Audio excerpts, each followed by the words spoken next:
नमस्कार दोस्तों, गीता जयंती की शुभकामनाएं। एकादशी का मंत्र विष्णु सहस्त्रनाम से शुरू करें। जप करना चाहिए। एकादशी को बाल नहीं कटवाना चाहिए। चावल और साबूदाना भी नहीं खाना चाहिए।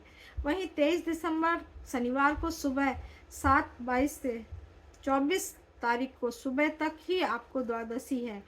यह कार्तिक मास शीर्ष बैसाख के महीनों की तरह द्वादशी तिथि को मनाना चाहिए।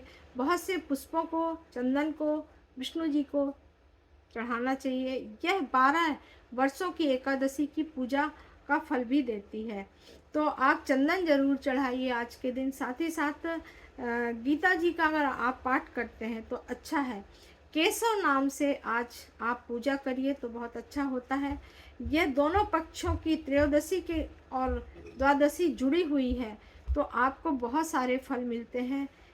यहाँ पर तुलसी जी भी आप लगा सकते हैं तो आपका सारा पुण्य आपको प्राप्ति होगी। देखिए, आपको गीता के जो 13 अध्याय हैं वह आप नहीं पढ़ सकते हैं तो भी आपके लिए अच्छा है कि आप गीता का एक छोटा सा सप्तशती गीता आती है उसको भी पढ़ सकते हैं।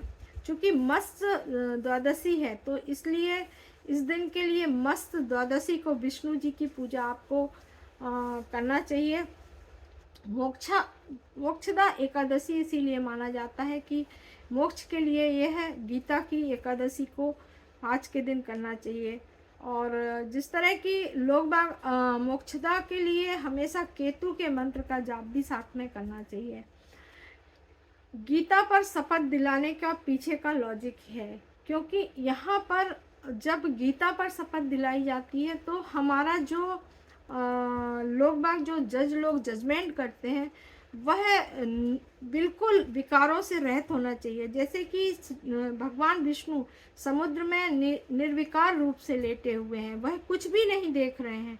ऐसा लग रहा है कि वह सो रहे हैं और आंखें मूंद कर बिना किसी भेदभाव के मंद मंद मुस्कुराते हैं और देवी की ओर देखते हैं तो संपूर्ण जगत उन्हें एक सा दिखाई दे रहा है। क्षीर सागर में नींद में है तो मोहन मुस्कान फैलाते हुए अपने सारे रहस्यमय तरीकों को लक्ष्मी जी से कुछ बातें बताते हैं। गीता के समस्त अध्याय उनके शरीर के अंग हैं जिनकी वह सेवा करती हैं।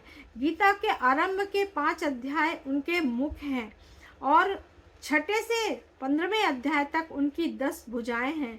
16वां अध्याय उनका पेट है और उनकी पेट की भूख शांत होती है। अंतिम 2 अध्याय जैसे कि 17वां और 18वां अध्याय जो होता है उनके चरण हैं।